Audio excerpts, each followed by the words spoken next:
The weight situation is still the same.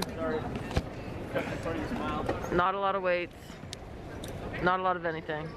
Last year when my team made the NCAA tournament, we went to San Antonio and they had the whole COVID bubble sort of tournament, and all this stuff started coming out about, you know, the disparities between the weight rooms and the disparities between the food and the COVID-19 testing and all these, you know, different sorts of disparities.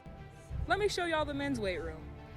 And I had kind of been looking for some sort of, you know, topic that I was really passionate about to do my master's project in, and it kind of just clicked for me. It kind of made sense. So there were studies done actually right before NIL kind of became live in July 2021, and female athletes had a much bigger potential to earn, you know, NIL deals and revenue than male athletes did.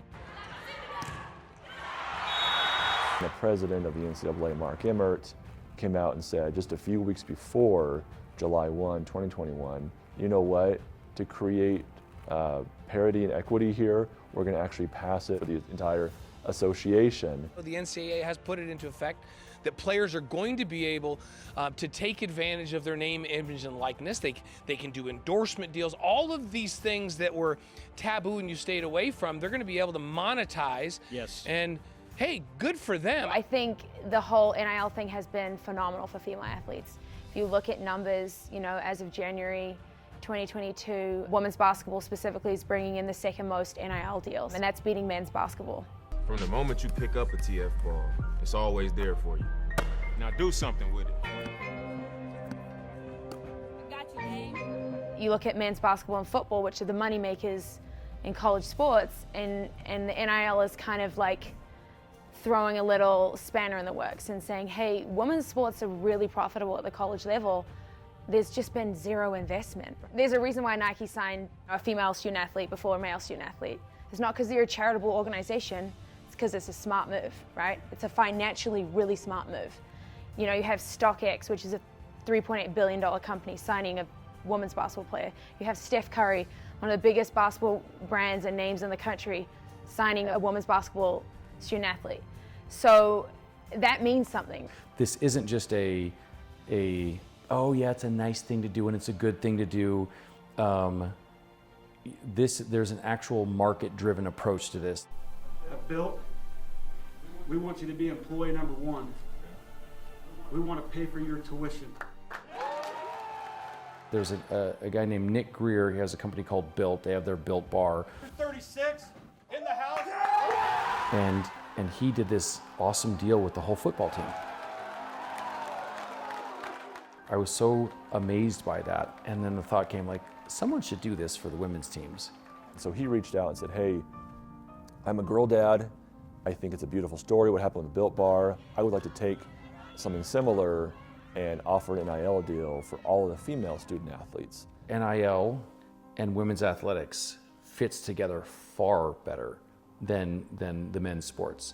We didn't establish any of the terms or conditions. We helped educate Jonathan and his company as to what was permissible within NCAA and BYU policy. And then we fine-tuned some of the details for him. And he drew the crowd off-site somewhere. It happened at a local Marriott, and had 225-ish female student athletes there. We want to announce here today a few simple NIL deals.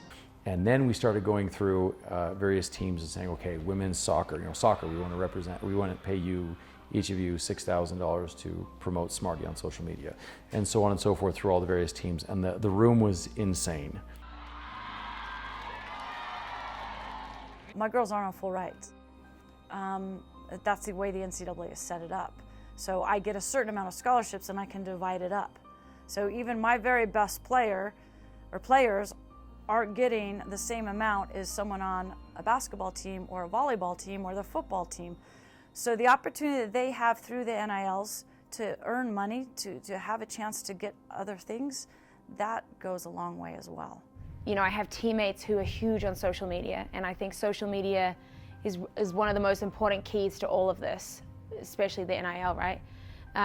Because social media allows athletes to control the narrative and to control their narrative. Hey guys, welcome back to my channel. If you are new here, my name is Shaylee Gonzales and I'm a sophomore on the BYU women's basketball team. Shaylee, I think, is the #1 use case for us here.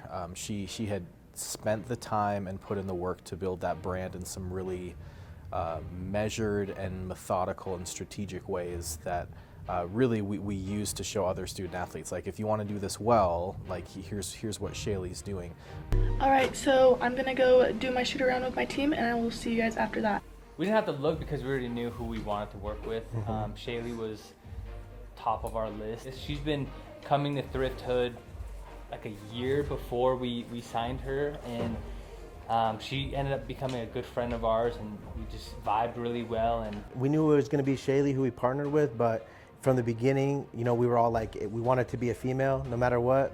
I think it's cool to have these like college athletes that are girls, and like from their social media, it brings attention to like their athletic. Shaylee is so good at her sport, but she's also more than just the sport as well.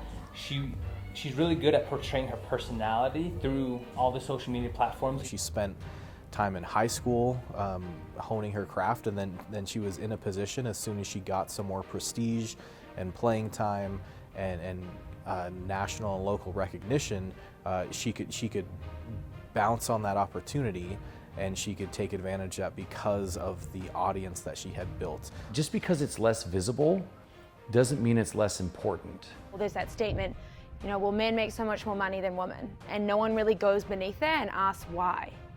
And a lot of it has to do with a system that's in place that incentivizes investment into men's sports.